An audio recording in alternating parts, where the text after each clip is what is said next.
Welcome to the Joy Lab podcast, where we help you uncover and foster your most joyful self. Your hosts, Dr. Henry Emmons and Dr. Amy Prasek, bring you the ideal mix of soulful and scientifically sound tools to spark your joy, even when it feels dark. When you're ready to experiment with more joy, combine this podcast with the full Joy Lab program over at joylab.coach. Well, hey everyone. So Amy here. First, what's coming here in this episode is a chat that we had in our community, and we just wanted to share it here as well, as it is so much about taking care of ourselves during this summertime. And so just wanted to share some good information that we hope can nourish you during these last bits of summer. And then second, we have some exciting updates happening here at the Joy Lab podcast and at the Joy Lab program as well. So this will actually be our last Saturday episode happening here on the Joy Lab podcast. We are going to move these Saturday episodes into a new podcast, our Natural Mental Health podcast, and that will be launching soon. So stay tuned for these Wednesday episodes that will continue here at the Joy Lab podcast, and we will give you an update on when that Natural Mental Health podcast is set to launch. We're really excited about it. So stay tuned, but for now, enjoy this wonderful episode that we hope nourishes you as you enjoy these last bits of summer. We are sort of in the peak of summer, the dog days of summer, and we wanted to answer some questions about what that might mean for self-care. So the first question I want to dig into, and I'm going to kind of just grill Henry on all of them. Get ready, Henry. We've got questions from community members, just my own questions that I want to ask you as well, and just common questions that come up during this time of summer. So the first thing I want to dig into is this idea of reverse SAD, reverse seasonal affective disorder. Is it a thing? Is it an Instagram thing, a scare tactic? Like, what's going on with that? I think it would be helpful for some good, solid information on what that means. Well, since I'm not on Instagram, I can't really comment about Maybe I should that. have said TikTok. Oh, yeah, I'm on TikTok. So it is a thing. And I think there's good science behind it, but also just a ton of observation. And, people are often surprised by this, people who have it. They kind of wonder, what's the deal? Everybody else is feeling so great in the summer. What's wrong with me? But it is a thing. And I think it affects a much smaller percentage of people than winter SADS does. Living where we do, way northern US, nearly everybody is affected by winter to some extent. Maybe not clinically, but, we feel it. But in the summer, it's a much smaller percentage of folks. I'm just guessing right now that it might affect 5 to 10% of people. But there is a very distinct pattern. I often see it in my clients. I see it more in folks who have what you might call some mood instability or just a lot of up and down in their moods, not necessarily bipolar, but just, where the mood is not always as stable. I also see it more in people whose mood tends to get just a little more agitated or revved up, if you will. And I think that there's something to the intensity of summer, the really intensity from all angles.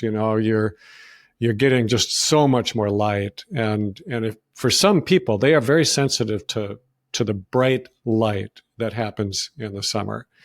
I think, too, that some are sensitive to the heat of summer. And there's really long-standing observations that violence, for example, increases in the summer, violent crimes. And I think people not that there's a direct correlation between reverse SADS and violence, but just the sense that there's a greater degree of agitation or just getting Right. revved up. Your system can get kind of revved up. So I think heat has an impact. I think the bright length of the days has an impact. I also think there's something to be said for just the lack of structure that a lot of us have in the summer. This affects me. If I just get out of my usual rhythms, and I just almost always do in the summer, I like it at first, and then after a while, I just don't feel as good. And I have a lot of clients who are students still, or who have young kids, who are home in the summer, and just everything kind of changes. And I think so many of us enter it with this fantasy that, oh gosh, this summer it's going to be so great. I'm going to get all these things done. I'm going to have all this fun. And a lot of that might be true, but it also can just kind of wear us down after a while. Yeah, I went to on Wednesday a farmer's market, on Thursday an outdoor concert, Friday a Saints game, Saturday a barbecue, and by Sunday I was like, I do not like people. I think summer is a terrible idea. I mean, so fun stuff can be tiring, especially if you need to be alone for some recuperation. And it can be hard to say no to social engagements. And at the same time, at the same time, realizing maybe that's what you need, a little pause. So, well, Amy, you are getting geared up for our element of fun next month. I don't know. I'm kind of funned out. By the time we get there, you're just going to be done with it. I'm changing our element to solitude for August, which is part of fun for many of us. So, yeah, we'll dig into that as well. What does fun look like in its many dimensions? So actually, on that note of how many activities I did, I noticed as well, I needed to sleep more to recover. And so let's explore sleep just generally, maybe during these hot months or during the summertime, maybe separate from how many activities you're doing and you need to give yourself some time to replenish. Are there changes in sleep that are common in the summertime?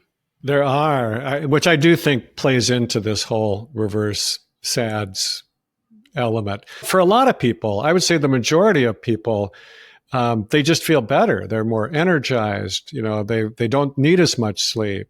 And this is clearly a circadian rhythm, our relationship to light, the fact that we are mammals and we're in these mammal bodies and we're just super light sensitive. And so for most of us, this is great. You can get up early, no problem.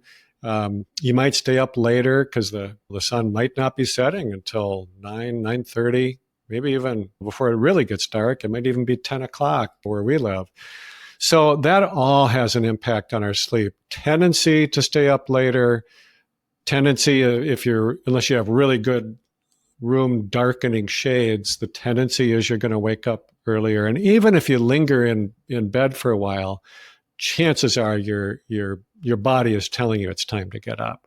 So, Henry, are there some pointers there to support sleep in the summer so that we're getting enough, but maybe with the acknowledgement that maybe we do need a little bit less? Yeah. Again, I think if you're in that, 80, 90% of people who feel more energized and maybe just generally feel better in the summer, you don't need to probably change a thing. Just go with it, enjoy it. You'll be fine, if you get a little bit less sleep than usual. But for folks who struggle, I think it really makes sense to pay attention to this. And, there's a couple of things you can do that are kind of simple, but I think really helpful. And a lot of it still has to do with paying attention to light and light exposure. So folks who enjoy camping in the summer, for example, where they are not using a lot of extraneous light, they still get quite sleepy and tired, shortly after sunset. So if they're staying up with a campfire or something, they're still going to get, their body's going to tell them they're ready for bed about an hour after sunset. And if they go with it, they're going to be good.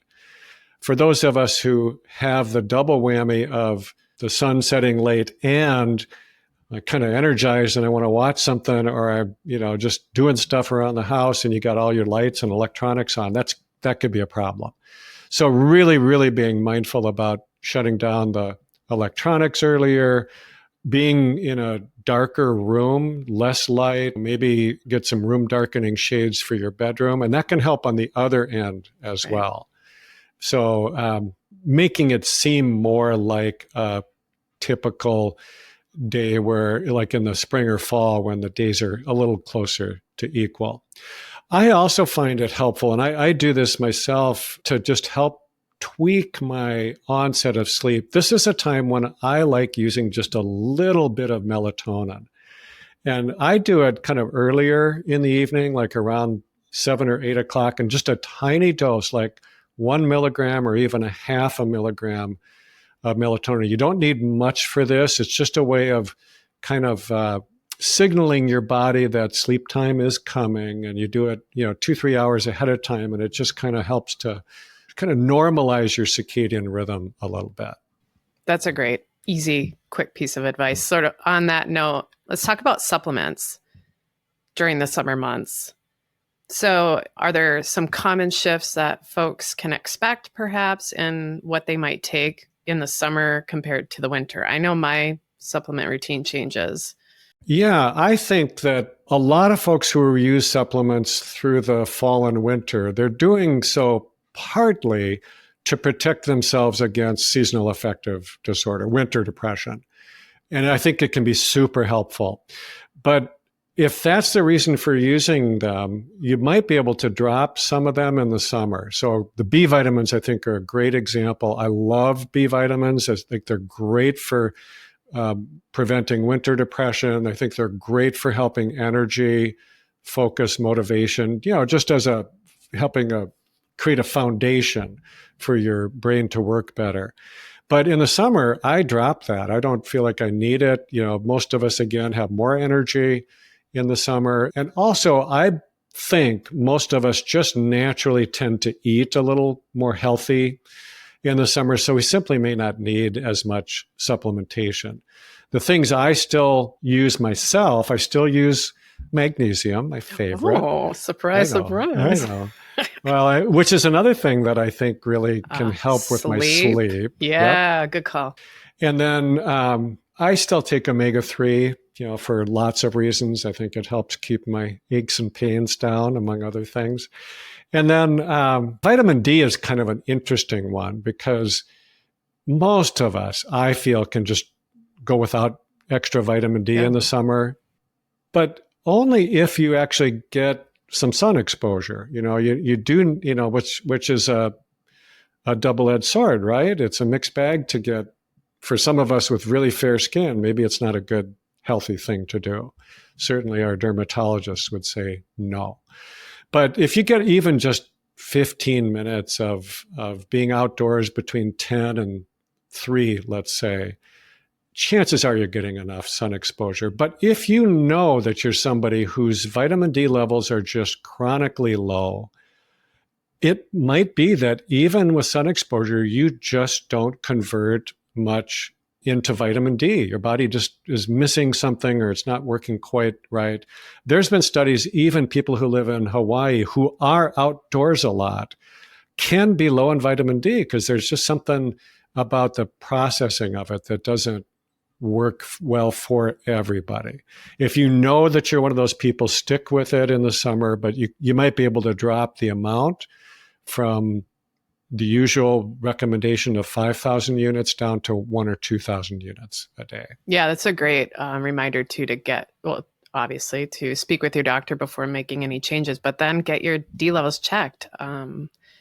Because there's been some great conversations lately, I think, too, around vitamin D and sort of the research, the body research with issues around correlation and causation. And I want to get into that because there's been, I don't know, it's just kind of some broad stroke assessments saying, vitamin D isn't as beneficial as maybe folks have seen it.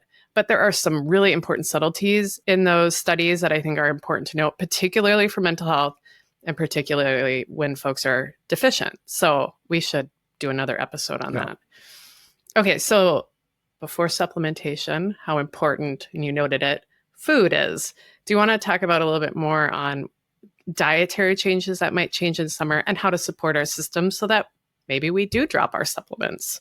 Yeah. So, I think one of the really compelling pieces of helpful information and research about diet is one that suggests that we do best when we eat with the seasons, that eating the same 15 foods all year long is probably not ideal for us because we might be missing on some nutrients, or you might develop some food sensitivities just to something your body gets exposed to every single day.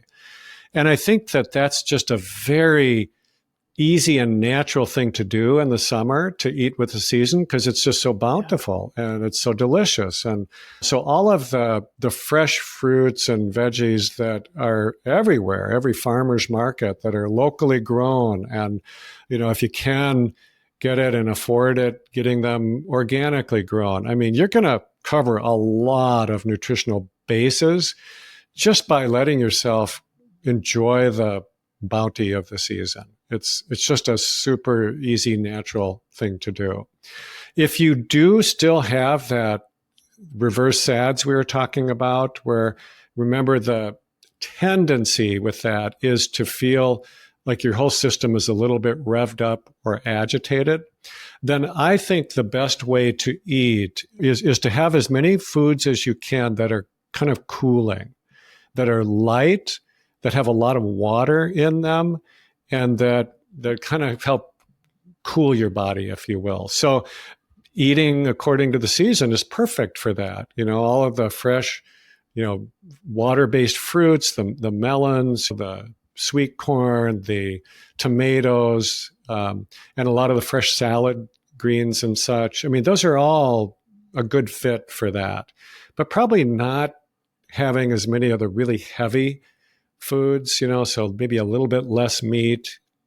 Barbecues are something we love in the summer, and I'm not going to say don't do it for sure, but just kind of thinking about proportionally how much of your calories are you getting from meat versus non-meat sources. And for this purpose, for kind of calming down that agitation, eating a little more vegetarian forward diet is going to be a little bit better for you. Peaches on the grill, veggies on the grill, elotes on the grill. Yeah, it can be mushrooms on the grill. It doesn't have to be all meat. So you can keep those barbecues. Yeah. Awesome.